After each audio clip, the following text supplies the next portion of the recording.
A partir de este momento, Clásica y Universitaria.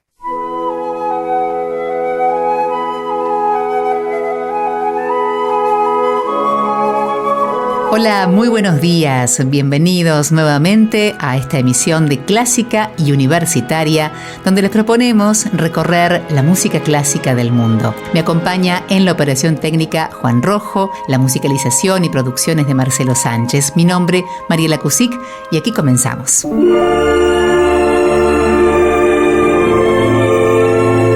En Clásica y Universitaria hoy les presentamos un especial dedicado al cineasta francés Jean-Luc Godard. Durante este episodio nos adentraremos sobre la relación del director francés en su cine con la música, en especial la música clásica. En los años de la efervescencia política posterior al mayo de 1968, Jean-Luc Godard redactó un texto para presentar y promocionar su película militante, British Sounds, del año 1970, donde afirmaba: el film es básicamente la crónica de un sonido que se opone a otro sonido. Un sonido revolucionario se opone a un sonido imperialista. En toda película siempre se pone de manifiesto una dialéctica que siempre funciona como resultado de la lucha existente entre las imágenes y los sonidos. Godard decidió desde el inicio de su carrera que la innovación de su cine también era una investigación a través del uso del sonido.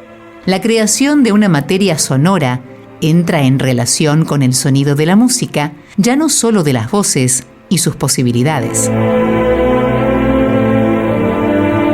Para comenzar esta emisión especial, escucharemos a continuación el segundo movimiento, Adagio, de la obra Concierto para clarinete en A mayor, K622, de Mozart, incluida en una escena de la película Sin aliento, del año 1960, interpretada por el clarinetista sueco Martin Fröst, y Requiem en D menor, opus 48, In Paradisum, de Gabriel Fauré, en el film Pasión, del año 1982, interpretado por Ensemble Musique Oblique en el año 1988.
clásica y universitaria.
Estás escuchando Clásica y Universitaria.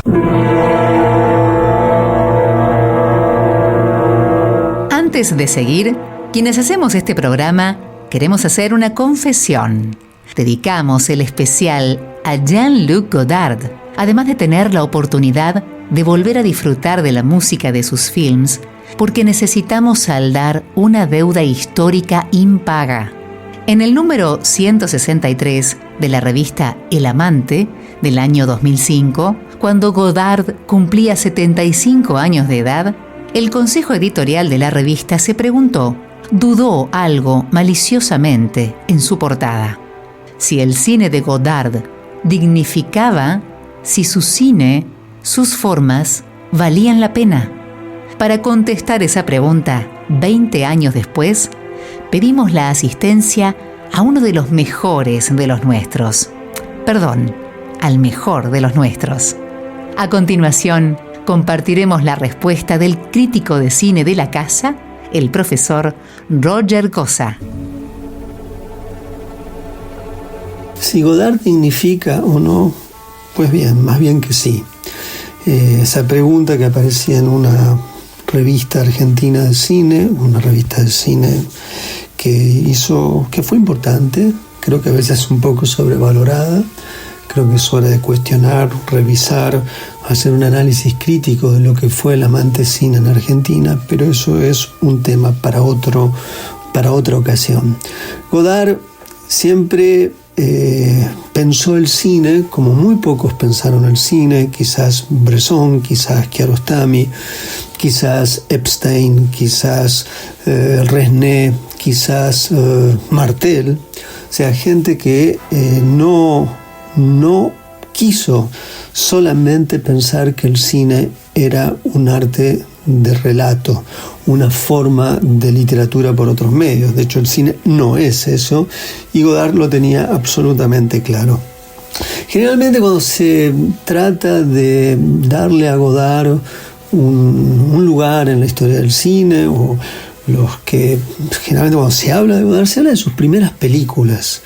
Se deja de lado el periodo llamado maoísta, se deja de lado el periodo posterior, más narrativo, más moderno, y menos que menos se piensa en el último Godard, por decirlo así, que es un cineasta de la experimentación.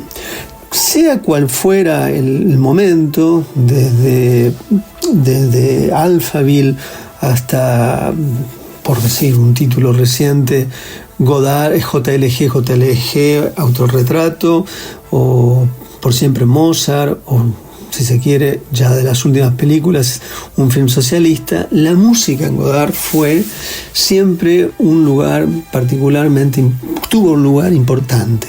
Pero nunca empleó la música del modo en que se suele utilizar la música, tanto sea desde el punto de vista extradiegético, es decir, lo que escucha el espectador y no los personajes, como lo que escucha los personajes y el espectador al mismo tiempo, que sería música diegética. En ese sentido, la música nunca estuvo asociada estrictamente a un refuerzo emocional a propósito de lo que eventualmente los personajes estaban experimentando, como tampoco un refuerzo de orden narrativo para indicar y simbolizar sonoramente una situación dada de temor, de alegría o lo que fuera respecto del relato. Más bien la música es una entidad que ocupa un lugar en el orden sonoro de las películas y que no es algo que viene a relevar a otra cosa, o mejor dicho, es algo que no revela otra cosa, sino que tiene una autonomía y que entra en consonancia, eso sí, con los sonidos que no son música, como también al mismo tiempo con las imágenes. Entonces, esto es lo primero de todo. Hay algo que Godard suele hacer que es muy llamativo, que son cortes abruptos. Está sonando una melodía hermosa, puede ser de Hans Otte, puede ser de David Darling, y de pronto hay un corte abrupto, como si hubiese en ese momento no hay una forma de trabajar la música donde la música se va lentamente en fade, hay un corte abrupto. Esos cortes musicales podrían ser pensados desde el punto de vista de la imagen como los famosos jump cuts que él habrá de popularizar en su primer cine, en su primera etapa del cine, esos saltos de imagen, en el tiempo y en el espacio, que daba por situación una relación distinta de la continuidad. Pero esa es una característica muy peculiar. Lo otro que es absolutamente genial, si uno ha visto las películas de Godard en un cine, es que jamás pensó, hay una anécdota magnífica en el Festival de Cannes, cuando se estrenó, creo que fue con Adiós al lenguaje, que él pensó la subdivisión de los sonidos, música, voces, de tal forma que no coincidía con las formas en las que se suelen setear los cines. Es decir, que esa fragmentación que está en la sala, donde escuchamos, hay una idea de realismo sonoro, en tanto y en cuanto si pasa un helicóptero y lo vemos en la izquierda, vamos acompañando el sonido hacia la derecha. Bueno, todo esto estaba cambiado y mucha gente en el festival creía que estaba mal ecualizada la sala, cuando en realidad era un juego sonoro del propio Godard. Es decir, hay un universo sonoro en Godard que es absolutamente fascinante. Pero creo que desde Nuestra Música, una película del 2004, en adelante hay una sofisticación extraordinaria en los modos de emplear las bandas musicales en las películas que es realmente decisivo. Y no solamente con música clásica, Mozart o Bach, que a menudo los ha utilizado, sino también con música contemporánea. De hecho, en Nouvelle Vague, la película de él, hay música de Saluzzi, del bandoneonista argentino. Puede haber si está Patti Smith, recién nombré a Darling, Hans Otte, que son, o Arvo Pärt, que también ha sido empleado. Es decir, había un diálogo también con la música contemporánea y eso me parece que es importante de decir. Por último, me gusta esto que dice Godard en una entrevista en algún momento. Dice lo siguiente, que me parece que es interesante escucharlo a él hablar. Dice, me gusta utilizar ruido y sonido ambiente y me dan ganas de empezar a trabajarlos como hace un músico con su partitura, de tener una partitura con un fragmento de Chopin, un fragmento de música sintética, un fragmento de ruido de grava y de componer algo con todo eso, además de los diálogos. Entonces me volvería más bien músico, como la gente que compone con un piano y una orquesta. Hay momentos en que incluso estaba contento de haber tenido que cambiar de música sobre la marcha, porque a la izquierda tenía Liszt y a la derecha tenía Wagner, y entonces tenía que encontrar en qué momento podíamos ponerlos a la vez y pasar de uno a otro. Por eso sigue siendo pretencioso y primitivo. El laboratorio francés sacó un sonido óptico correcto porque se llevó la búsqueda hasta el límite, y prácticamente fuimos a Londres a hacer esto. Ahí explica la situación. Pero me parece interesantísimo cómo el tipo piensa la música y ahí se puede ver con precisión. Nada más por ahora.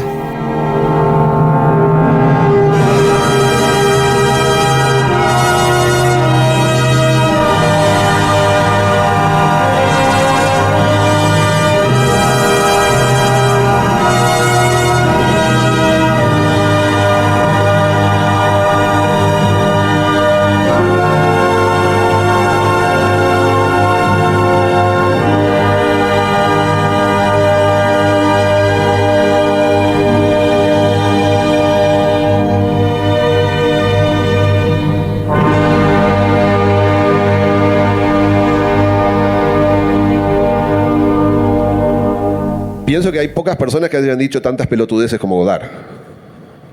Bien, no me esperaba eso para nada. Sí, por supuesto. O sea, en todo momento. O sea, en cada uno de sus momentos, decía una cantidad de pelotudeces. Pero bueno, pero también no olvidemos que hay una de las anécdotas más encantadoras de Godard, contada por Filippelli, lo cual puede significar que la anécdota es de Filippelli y no de Godard, en la cual Godard está hablando, así, con una situación como esta, pero en francés. Solo es el cambio, vos podrías ser perfectamente el interlocutor. Entonces Godard dice algo, y entonces sigue hablando, y entonces en un momento dice algo que contradice lo que acababa de decir en la misma pregunta. Y entonces el muchacho, el que ocupa tu lugar, se atreve a decirle: señor Godard, me permito decirle que usted en la misma frase empezó diciendo una cosa y después dijo la otra perfectamente opuesta. Y Godard dice: tiene razón, lo que pasa es que en esos 10 minutos he seguido pensando. Bueno, ahí está.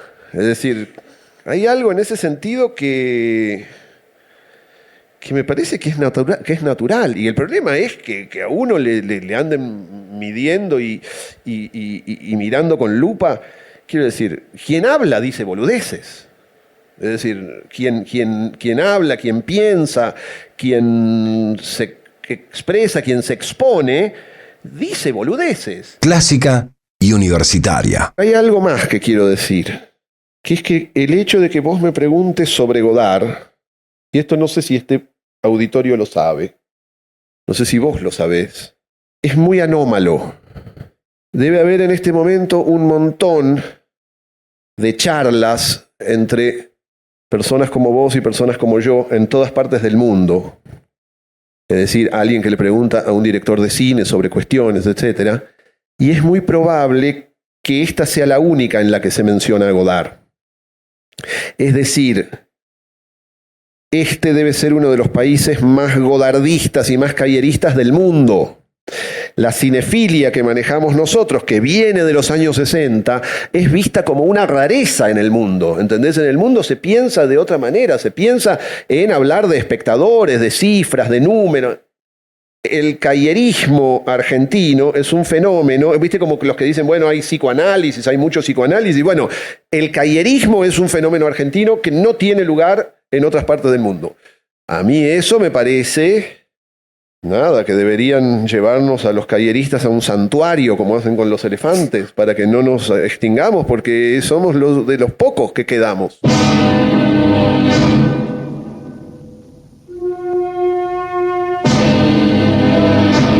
En el film Prénom Carmen, del año 1983, Godard filma todo el proceso de cómo toman forma los cuartetos de Beethoven durante los trabajos de ensayo llevados a cabo por los miembros del Quartet Prat. Resulta revelador que en los créditos se lee ya no un film dirigido por Jean-Luc Godard, sino compuesta por él mismo. Él mismo dirá: la música no debe expresar el alma, sino el cuerpo de las mujeres. Es una música fundamental que permite guiar una acción en la que los músicos son tan actores como los otros intérpretes. No es una música que acompaña la película, es una película hecha con música. Mi productor era Carmen y mi guionista Beethoven. Godard sustituye eso por la música abstracta y espiritual de Beethoven, creando una Carmen más cerebral, melancólica y formalmente moderna. A continuación, escucharemos el cuarto movimiento del cuarteto en Fa mayor, opus 135, La decisión difícil, de Beethoven, interpretado por el Alban Berg Quartet, grabación del año 1981, y escucharemos completo el cuarteto en La menor, opus 132, tercer movimiento, interpretado por el mismísimo Quartet Prat, en una grabación del año 2021.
Estás escuchando Clásica y Universitaria.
por una hora.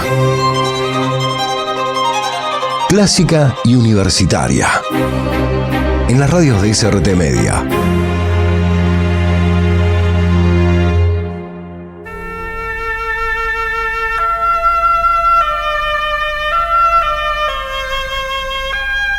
Por último, traemos para ustedes un tema compuesto especialmente por encargo para un film. Escucharemos L'amour, la mort, de la película Breathless, del año 1959, compuesta por el pianista y compositor francés Martial Solal.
Nos ayuda a entender un poco más a Godard y la música en su cine, el amigo de la casa y cinéfilo, el licenciado Pablo Sánchez Ceci.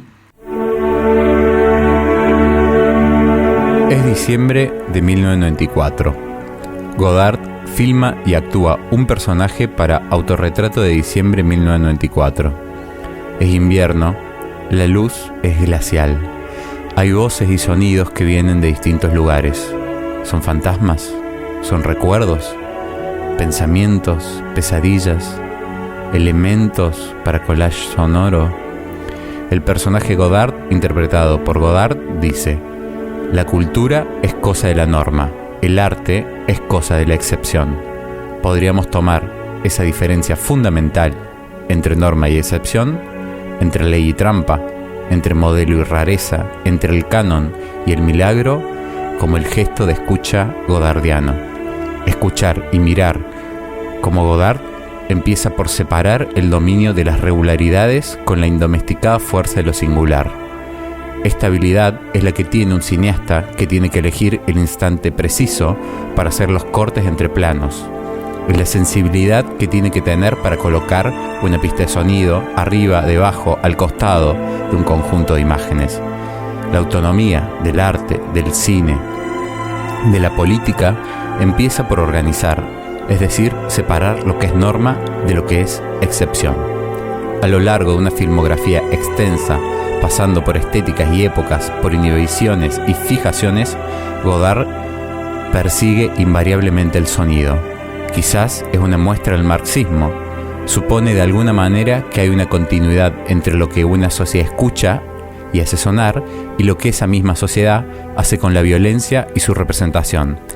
Si vemos Sympathy for the Devil, ¿por qué una película sobre los Rolling Stones debería concentrarse sobre las Panteras Negras?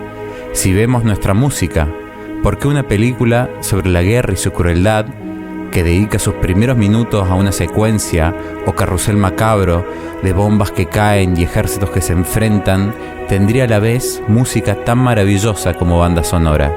¿Por qué no el silencio? ¿Por qué no el ruido? ¿Por qué la música acompaña el horror?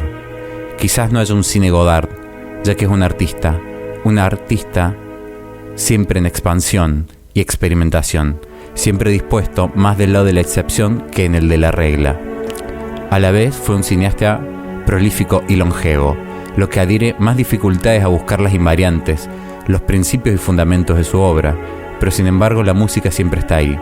Está bien, el cine de Godard, por más periodos que atraviese, siempre es romántico, revolucionario y reflexivo, pero esta condición revulsiva y la profesional tendencia al desvío se manifiesta musicalmente. ¿Cuál es la música para camaleones como Godard? Mozart y Legrand, Fauré y Jagger, la vanguardia y la tradición, el canon y lo contemporáneo. A veces cuando el DJ es Godard, Mozart suena más rockero, más joven, más sensual que el mismísimo Mick Jagger. La reflexión sobre la imagen es reflexión sobre el tiempo y por lo tanto reflexión sobre el poder. Y la reflexión sobre la música es reflexión sobre el cuerpo y por lo tanto de sus pasiones, su sed, sus orificios, su deseo. Decimos de una imagen o de un sonido que es estéreo cuando reúne las condiciones materiales para transmitir una sensación de tridimensionalidad, de profundidad y espacio, de solidez. Quizás una hipótesis: el cine es lo sólido que se desvanece en el tiempo. Otra hipótesis: la música es lo gaseoso que se canaliza en el espacio. El cine de Godard es estéreo por este conocimiento de las materias significantes del sonido y la imagen. Esta solidez, esta capacidad de proyectar un canal, una mirada. El sonido y la música, como bien sabe Pascal Quignard, pueden ser fascistas, prescriptivos, más estereotípicos que estereofónicos. Pero en Godard el sonido parece dudar, no porque no tenga convicciones, sino porque interroga, cuestiona. Hay toses, timbres guturales, susurros, quejidos, graves y agudos que parecen no tener referente conocido. La música y el sonido en Godard hacen temblar la percepción porque son vehículos cognitivos. Para Godard, tan importante como los ojos y la mirada son las voces y los oídos. Repone o propone constantemente relaciones inesperadas entre ambos planos, más como un contrapunto o una fuga. Hay siempre aquí una búsqueda por la textura, por su complejidad y sus pliegues, sus arrugas, La música puede arrugar una imagen, como la lluvia o una cremación. También puede planchar y alisar una secuencia de imágenes. Gran parte de la obra de Godard, sobre todo su fase ensayística en el grupo Dziga Vertov, se orienta al pensamiento. Es un cine que, además de narrar, especula sobre el estatuto de la imagen en la cultura de su tiempo y el porvenir, sus consecuencias, sus amenazas. Pero también el cine Godard es un pensamiento sobre la música, o sobre cómo la música puede producir imágenes. En algún punto es Godard también un director de orquesta. A pesar de los mitos de paparazzi sobre su heroísmo de gran autor del cine vanguardia, Godard es más un Mozart que un Jagger. Siempre está la música en Godard. En Vivir su vida, Naná, es decir, Ana Karina, baila un típico swing de los 60. La composición es de Michel Legrand, mientras pasa por las mesas de pool y se mira con los parroquianos. Falta para que la película se vuelva completamente desoladora. En Banda Aparte, Odile, Ana Karina Nuevo, baila con sus compañeros, quizás con menos seriedad y peligro que el personaje de Vivir su vida. Es un cine, el de Godard, en el que se baila, en el que la música todavía es un alimento para la pasión. Menos mal, no podríamos creer en un cine que no baile.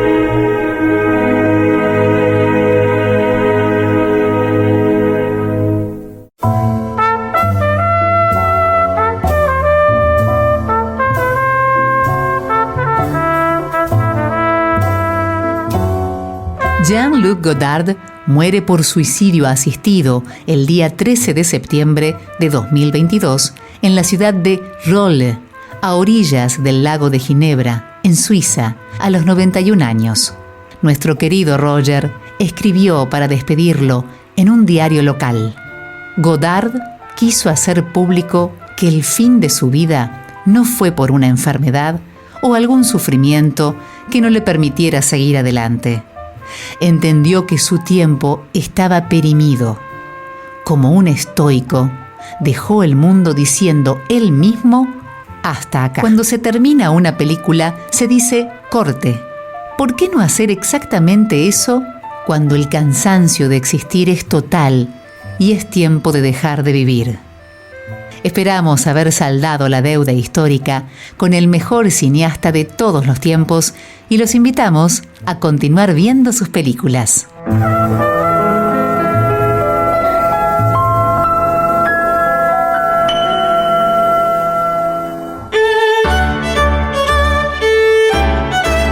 La mejor música clásica y sus novedades en Clásica y Universitaria, en las radios de SRT Media.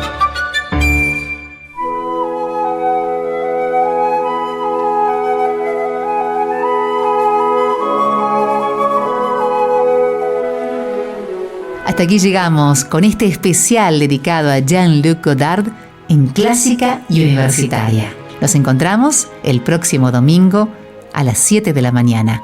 Estuvo en la operación técnica Juan Rojo, producción y musicalización Marcelo Sánchez. Mi nombre, Mariela Cusic, que les dejo un fuerte abrazo. Chau, hasta la próxima.